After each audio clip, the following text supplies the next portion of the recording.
Hello বন্ধুরা, কেমন আছেন? আশা করি সবাই ভালো আছেন, আমরাও ভালো আছি। তো অনেকদিন আমি পরে আবার ভিডিও করতে এসেছি। তো যেটা হয়েছিল, খুব ব্যস্ত হয়ে গেছি। এই মেয়ে স্কুলে যাচ্ছে, কারণ এখানে সব অফিসিয়ালি সব শুরু হয়ে গেছে, ভ্যাকেশন শেষ। তো এই যে গাছগুলো দেখছেন মেয়ে স্কুলে যাওয়ার রাস্তাতে, এত ফলের গাছ লাগানো থাকে রাস্তার ধারে। এগুলো হচ্ছে আপনার বেদানার গাছ। তো চারিদিকে পুরো দেখছি বেদানার ফুল, বেদানা ধরেও গেছে। তো বেশ ভালো লাগছে দেখতে, লাল লাল কালারের গোটা, মানে সবুজের ওপরে লাল কালারের ফুল দেখতে কত ভালো লাগে না বলুন। আর এদের এখানে একটা জিনিস দেখেছি, রাস্তার ধারে এরকম ফলের গাছ, ফুলের গাছ চারিদিকে লাগানো আছে। আমাদেরও ওখানে যদি বেশ এরকম লাগানো থাকতো, কতই না দেখতেও ভালো লাগতো। আর আমাদের ফলগুলোও হয়তো মানে বিলুপ্ত হতো না। যেমন এই যে তাল গাছটা, এই সব গাছগুলো আমাদের ওখানে আস্তে আস্তে মানুষজন এত কেটে দিচ্ছে, তাল গাছ, খেজুর গাছ, যে আর দেখাই যায় না। তো সবার কাছে একটা অনুরোধ করবেন যে সত্যি গাছ লাগানো খুব দরকার। যে হারে আমাদের ইন্ডিয়াতে গরম বাড়ছে, দয়া করে সবাই গাছ বেশি করে লাগাবেন, যাতে জলের আমাদের কষ্টটা না হয়। তো যাই হোক, দুপুরবেলায় রান্নাটা শুরু করে দিতে হবে আমাকে। স্কুলে গেছে ও, স্কুল থেকে আসার পরে আজকে তো তাড়াতাড়ি চলে আসবে। তো ইন্ডিয়া মার্কেট থেকে এই যে উচ্ছে কিনে নিয়ে এসেছিলাম, উচ্ছে, কুমড়ো, এগুলো সব ইন্ডিয়ান সবজি, এখানে পাওয়া যায় না। তো এখান থেকে কিনে নিয়েছিলাম, তো ভাবলাম একটুখানি সবজি বানিয়ে নিই। আর ঝিঙে ছিল, ঝিঙে পেঁয়াজ কুলিয়ে আলু দিয়ে পোস্ত বানিয়ে নেবো। কারণ অনেকদিন ধরেই মামা বলছিলো যে পোস্ত বড়া খাবো। তো ওদের জন্য দুটো ডিম সিদ্ধ আর পোস্ত বড়া, আর এই কুমড়ো আলু দিয়ে একটু তরকারি করে নেবো আর কি। কুমড়োটা খেতে আমাদের খুবই ভালো লাগে, আমার তো খুবই ভালো লাগে মিষ্টি কুমড়োর তরকারি। আমার মা এত সুন্দর কুমড়োর তরকারি বানায় যে সত্যি মুখে লেগে থাকার মতো। আর আমি তো সত্যি কথা বলতে কি, ভাতের থেকে রুটির থেকে তরকারি বেশি খাই, মানে আমি, অভিজিৎ, এরা সবাই ভালো লাগে তরকারি খেতে। আর এই যে উচ্ছেটা আমি একটা অন্য ধরনেরভাবে মানে রান্না করব, যেটা আপনাদের সাথে শেয়ার করব। বাড়ির তো সবাই, ছোট বড় অনেকেই আছে, তেঁতো খেতে চায় না। তো যাতে তেঁতোটা সবাই খেতে পারে, সেই জন্য একটা রেসিপি দেখাবো আপনাদেরকে। এমন কিছুই নয়, হয়তো অনেকেই জানেন। তো একটু বেসন নিয়ে নিয়েছি, একটু জিরে, একটু হলুদ আর একটু নুন নিয়ে নিয়েছি। তো এই বেসনের এই ব্যাটারটা গুলে নিয়ে উচ্ছেগুলো তার মধ্যে দিয়ে দেবো। তবে বেশি বেসন দেবো না, একদম অল্প, গায়ে লাগা লাগা অবস্থায়। এই যে দেখছেন গুলে নিয়েছি। তো এইরকম দিলে কী হবে, উচ্ছের তেঁতো ভাবটাও কেটে যায় আর খেতেও ভালো লাগে, বাচ্চারাও খেয়ে নেবে। আমার মেয়েও তো প্রায় 5-6টার মতো এরকম বড়া খেয়ে নেয় করে দিলে। তো বুঝতেও পারে না, তেতো ভাবটা চলে যায়, নাহলে খেতে চায় না। তো বাচ্চাদেরকে এই টেকনিকে খাওয়ালে খেতেও ভালো লাগে।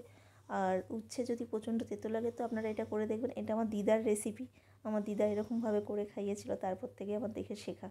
তো আমার এদিকে ঝিঙা পোস্ত রেডি, সব কিছু রান্না কমপ্লিট। একবার দেখে নিন, চলুন কী কী রান্না করলাম। এই যে দেখছেন, ভাজাগুলো কিন্তু ভালোই হয়েছে দেখতে। আর এই ঝিঙে পোস্তটা একটু কালো কালো লাগছে, কারণ এই পেঁয়াজগুলোর না প্রচণ্ড কষ বেরোয়, ওই জন্য কালো হয়ে গেছে। তো আর ভাত বাস আজকে আর কিছু করবো না, কারণ আজকে আমাদের একটা স্প্রিং পার্টি আছে, তো সেখানে যাব। তো মেয়ে এসে তার বাবার সাথে খেলা শুরু করে দিয়েছে। এইসব খেলাধুলা হলে তারপরে ওকে চান করিয়ে ভাত খাইয়ে ঘুম পাড়িয়ে দেবো। দিয়ে অনেক দিন ধরে ফ্রিজে চিজটা রাখা আছে, চিজে তো ফাঙ্গাসও ধরে গেছে। অভিজিৎ তো দেখলেই আমাকে বকবে যে এত টাকা দিয়ে টিজগুলো কিনে আনা হচ্ছে আর এই ফাঙ্গাস লাগিয়ে ফেলা হচ্ছে। তো বাবা মেয়ে এদিকে দুজনে দেখছেন খেলছে, আর আমি এদিকে লুকিয়ে লুকিয়ে ভিডিও করছি, ওরা সেটা বুঝতেই পারছে না।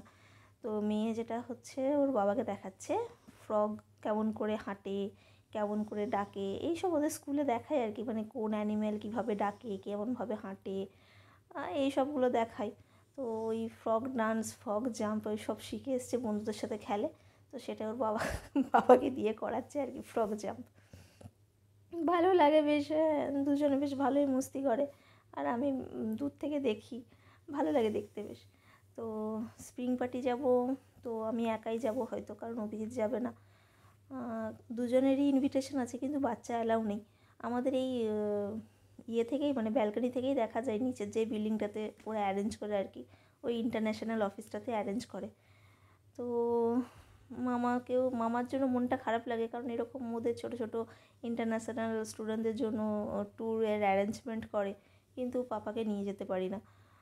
খারাপ লাগে, হয়তো ওর বাবাকে থেকে যেতে হয়, আমি যাই, কি ওর বাবা যায়, আমি পাপার কাছে থাকি, এরকম আমাদের দুজনের অল্টারনেটিভ থাকে। একবার একটা মিউজিয়ামে গিয়েছিলাম, সেখানেই ওকে অ্যালাউ করেছিল, বাদবাকি আর কোথাও অ্যালাউ করেনি। আর ক্রিসমাস পার্টিতে অ্যালাউ করেছিল। তো এবার আমি আর জিজ্ঞাসাও করিনি যে ওকে অ্যালাউ করবে কি করবে না। বারবার ধরে জিজ্ঞাসা করতে না কেমন লজ্জা লাগে। হয়তো বলবে যে না, করবো না। তো যাই হোক, চলুন, পাস্তাটা আমাকে বানাতে হবে। মেয়েকে চান করে খাওয়াতে হবে। তো খাইয়ে দাইয়ে ঘুম পাড়ানো হয়ে গেছে। তো সেই ফাঁকে আমি একটু পাস্তাটা করে নিচ্ছি। তো আজকে বানাবো চিজি ক্রিমি পাস্তা। তো তার জন্য যেটা লাগবে আমার বাটার লাগবে আর চিজ লাগবে আর একটুখানি হোয়াইট ফ্লোর মানে ময়দা আর দুধ লাগবে আর পাস্তা তো লাগবেই। তো এই যে দেখুন এটা আমার চিডার বলে না চিডার চিজ। তো চিজটা তো অনেকটাই ফাঙ্গাস লেগে গেছিলো, আমি কেটে কেটে বাদ দিয়ে দিয়েছি। অনেক দিন ধরেই আছে কিনা পড়ে রয়েছে, কিন্তু করা হয়নি, কারণ এই কতদিন আমাদের ব্রেড খাওয়া হয়নি, ওই জন্য চিজটাও খাওয়া হয়নি। আর এমনি চিজ খেতে ভালো লাগে না, এখানকার মানুষজন তো এমনিই চিজ খায়। তো যেটা ফার্স্টে করতে হবে, আপনি পাস্তাটাকে আগে নুন দিয়ে বয়েল করে নেবেন, দিয়ে পাস্তাটা ভালো করে ফুলে উঠে গেলে রেখে দেবেন। এরপরে যেটা হচ্ছে এবার হচ্ছে বাটার আর দুধ আর চিজের খেল। এই বাটারটা একটুখানি দিয়ে দেবেন। তো আপনাদের হিসাবে 2 কিউবের মতো বাটার নেবেন, যতটা পরিমাণে পাস্তা সেই অনুসারে বাটারটা নিতে হবে। তো এখানে বাটারের পরিমাণটা সত্যি একটু বেশিই থাকবে। তো এই বাটারটাকে নিয়ে বাটারটাকে ভালো করে প্যানেতে মানে ডিজলভ করে নিতে হবে, মানে গুলিয়ে নিতে হবে। কিন্তু দেখবেন যাতে চুইয়ে না যায়, কারণ বাটার একটু হিট পেলেই কিন্তু চুইতেও থাকে। তো এরকমভাবে খুন্তি বা যাই স্প্যাচুলা যা আপনারা ইউজ করবেন সেটা নিয়ে নাড়বেন। আমি এখানে একটা জিনিস আপনাদেরকে দেখাতে একটুখানি মানে ভুল হয়ে গেছে, যেটা হচ্ছে বাটারটা ভালো করে গুলে গেলে 2 চামচ সাদা ময়দা দিয়ে দেবেন, আটা দেবেন না কিন্তু ময়দা দেবেন। 2 চামচ ময়দা দেবেন, দিয়ে আবার ওই বাটারের সাথে ভালো করে গুলাবেন। তখনই দেখবেন একটা অরেঞ্জ কালারের একটা পাল্পের মতো হয়ে যাবে। কিন্তু কন্টিনিউয়াসলি আপনাকে মানে নাড়িয়েই যেতে হবে। তো আমি এই যে ময়দাটা নিয়েছি সেটাই আপনাদেরকে দেখিয়ে দিলাম, যে 2 চামচ ময়দা আমি নিয়েছিলাম। এইটা নাড়ানো হয়ে গেলে এরপরে আপনাকে যেটা করতে হবে, দুধ ঢালতে হবে। একটাই জিনিস, এটা করতে গেলে হাতের একটুখানি জাস্ট একটু মুভমেন্টটা একটু বেশিক্ষণ ধরে করতে হয়, তবে খুব চটজলদি হয়ে যায় পাস্তাটা, আর খেতেও খুব সুন্দর লাগে। আপনাদের যদি চিজ মানে আমাদের এখানে সিডার চিজ পাওয়া যায়, সব রকমেরই চিজ পাওয়া যায়, সেই জন্য আমি সিডার চিজ ইউজ করছি। আমাদের ওখানে ইন্ডিয়াতে মোজারেলা, আমুলের চিজ এগুলোও তো পাওয়া যায়। তো সেই চিজ দিয়েও আপনারা এটা করতে পারবেন, তবে সিডার চিজটা থেকে একটু খেতে আর একটু বেশ ক্রিমি ভাবটা আসে আর কি। তো যেটা হোক, এই দুধ দিয়েও এটাকে আবার ব্যাটারটাকে আপনাকে ভালো করে আবার গোলাতে হবে, যাতে একটা মানে একটা ক্রিমি একটা ভাব চলে আসে। যতক্ষণ না ক্রিমি ভাবটা আসছে ততক্ষণ কিন্তু আপনাকে এরমভাবে নাড়াতে হবে। দেখুন আমার কিন্তু আস্তে আস্তে চলে এসছে এই যে ক্রিমি ভাবটা, স্ট্রাকচারটা আপনারা হয়তো বুঝতে পারছেন যে কেমন হবে। কিন্তু আপনাকে মানে আঁচটা কমিয়ে রাখতে হবে। এরপরে যেটা দেবেন এরপরে যেটা হবে সেটা হচ্ছে চিডার চিজটা আপনাকে দিতে হবে। আপনি এই চিজটাকে গ্রেট করেও দিতে পারেন, আমি গ্রেট করিনি, আমি জাস্ট এই নাইফ দিয়ে একটু কুচো কুচো করে নিয়েছি, দিয়ে আমি দিয়ে দিয়েছি।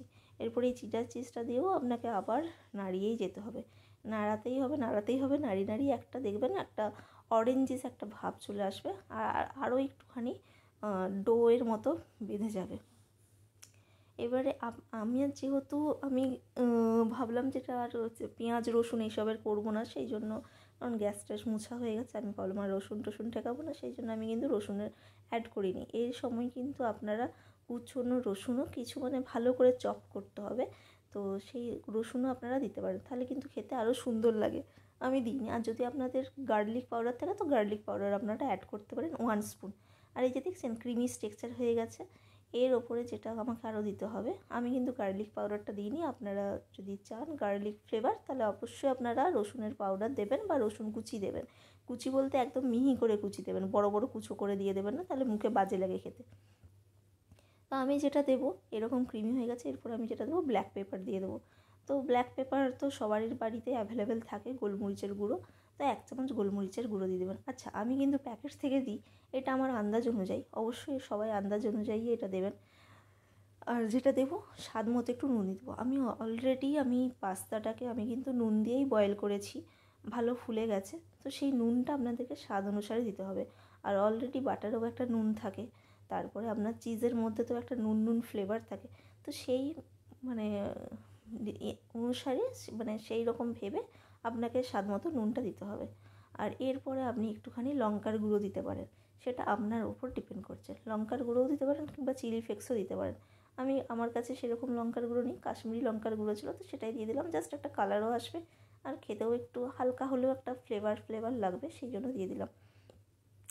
তো এইটা লঙ্কার গুঁড়োটা দেওয়ার পরে আমি আবার ভালো করে এরকম করে ফেটিয়ে নিয়ে এরপরে আমাকে যেটা অ্যাড করতে হবে সেটা হচ্ছে চিজ, এই পাস্তাটা আমাকে দিয়ে দিতে হবে। পাস্তাটা দিয়ে নাড়িয়ে নিলেই বাস আমার রেডি হচ্ছে চিজি ক্রিমি পাস্তা।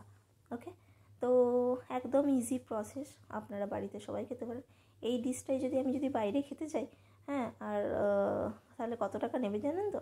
এইখানের অনুযায়ী প্রায় 100 টাকার মতো নিয়ে নেবে, মানে 100 শাকিল মানে আপনার 2500 টাকা। কী দরকার আমার 2500 টাকা দিয়ে খাওয়ার, তো আমি বাড়িতেই পেয়ে যাবো না। এটা যদি আমাদের ওয়েস্ট বেঙ্গলের রেস্টুরেন্টে কলকাতাতেও যদি খান, তাহলেও কিন্তু ভালোই দাম নেয় এরকম পাস্তা প্রিপারেশন করতে গেলে। বলেন ইটালিয়ান, কিন্তু নামে ইটালিয়ান কোনো কিছু নয়। তো যাই হোক, পাস্তা টাস্তা রেডি করে আমি দিয়ে চলে এসেছি। আমি এখন অ্যাটেন্ড করবো এই পার্টি, স্প্রিং পার্টি। তো স্প্রিং পার্টির এখানে ড্রেস কোড ছিল পেস্টাল কালারের ড্রেস। পেস্টাল বলতে আমরা সাধারণত হালকা গ্রিনই বুঝি, কিন্তু হালকা যে কোনো কালারই চলে, মানে ভায়োলেটও চলে, হালকা কালার, হালকা স্কাই ব্লু। তো আমি একটা পিঙ্ক কালারের একটা শার্ট পরেছিলাম, আর একটা স্কাই ব্লু কালারের একটা পায়জামার মতো পরেছিলাম, পালাজো।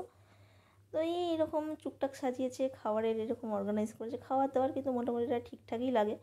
তো এরা তো সবাই বললো ভেগান, কারণ এদের ভেগান জিনিসটা আমারও বুঝতে সত্যি ডাউট লাগে। ভেগান মানে কোনো অ্যানিম্যাল ফুড থাকবে না, তাতে ডিমও থাকবে না। বাট একটা ডিশ খেয়ে আমার যেন মনে হচ্ছে আমার পেটে ব্যথা করছে, হয়তো ডিম ছিল মেবি, বাকি এই যে ব্রেডগুলো সেগুলো তো টুনা ছিল। তো ভালোই লাগলো। আমি তো চিপস স্টার্টার সব কিছুই খেয়ে টেস্ট করে দেখলাম। ডেজার্ট ছিল, ডেজার্টও খেলাম। তো সবাই এরকম ড্রেস আপ পরে এসেছে, বেশিরভাগই ইন্ডিয়ানেই আছে। ইসরায়েলিরা অত থাকে না, ইসরায়েলিরা এখানে অতটা ইনভাইটেড নয়, মানে যারা অর্গানাইজ করে তারাই যে 4-5 জন ইসরায়েলি থাকে। বাদ বাকি যে সবাই দেখছেন বেশিরভাগ জনই কিন্তু ইন্ডিয়ানই আছে, ফরেনারও আছে, ইটালি থেকে আছে কিছুজন সাউথ আফ্রিকার আছে, কিছুজন নিউজিল্যান্ডের আছে অনেকজনই আছে। তো আমরা যেহেতু ইন্ডিয়ান পার্টি, তো ইন্ডিয়ানকেও তো বেশি চোখে পড়ছে। তো পার্টিটা এখন অনেকক্ষণ পর্যন্তই চলবে।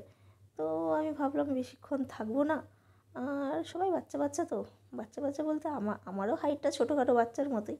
এই পার্টি চলছে, এনজয় করে আমি চলে এসেছি রুমে। এই রুম থেকে আপনাদেরকে ভিউ দেখাচ্ছি। চলুন আজকের পর্যন্ত এটুকুই। নেক্সট ভিডিওতে আপনাদের সাথে আবার দেখা হবে। ততদিনে আপনারা ভালো থাকবেন, সুস্থ থাকবেন, আমিও ভালো থাকবো। ধন্যবাদ।